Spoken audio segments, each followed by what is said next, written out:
নমস্কাৰ, মই আনন্দা মিনি ব্লগলৈ সকলোকে স্বাগতম জনাইছোঁ। দেখি নিশ্চয় গম পাইছে, এটা জন্মদিন উদযাপনৰ কাৰণে আহিছিলোঁ। তেওঁলোকক আপোনালোকে আগতেও দেখিছে মোৰ ভিডিঅ'বোৰত, আৰু তেওঁলোকৰ লগত আছে এটা আমাৰ খুব ভাল সুসম্পৰ্ক। আজি আমাৰ মৰমৰ অৰ্কৰ প্ৰথমটো জন্মদিন। তেজৰ সম্পৰ্ক নহয়, কিন্তু আপোনতকৈও আপোন।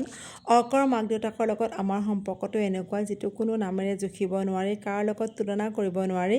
সেই মৰমৰ সূত্ৰে অৰ্ক আৰু আদ্ৰিজা আমাৰ বাবে ভাগিন। আজিৰ এই ব্যস্ত পৃথিৱীত সকলোৱে দৌৰি আছে, কাৰো হাতত কাৰো বাবে সময় নাই, কিন্তু তেওঁলোক একেবাৰে ব্যতিক্ৰম হয়। আনৰ সুখত সুখী হ'ব পৰা, নিজকে ত্যাগ কৰি আনক আনন্দ দিব পৰা মানুহ আজিকালি বহুত বিৰল হয়।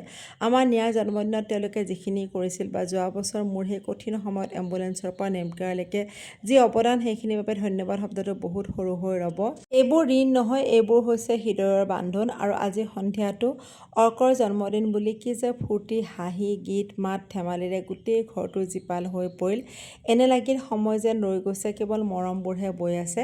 আজি অৰ্কৰ জন্মদিন বুলি পৰিয়ালৰ সকলোৱে প্ৰথমতে আশীৰ্বাদ দিলে দুবৰিৰে, তাৰপাছত অলপ পায়স খুৱাই দিলে। যিহেতুকে অৰ্কই কেক কাটিবলৈ নোৱাৰে, আমাৰ নিয়াই আৰু আদ্ৰিজাই কেকটো কাটি দিলে, আৰু তাৰপাছত এয়া আমি খোৱা বোৱা কৰিলোঁ। হাঁহৰ মাংসৰ পৰা লোকেল চিকেনলৈকে, মাছৰ কালিয়াৰ পৰা পাভ মাছলৈকে কিমান যে আয়োজন আছিলে। নেক্সট ব্লগত মই অতি সোনকালে লৈ আহিম। সকলোৱে অৰ্কক আশীৰ্বাদ দিব। Bye bye.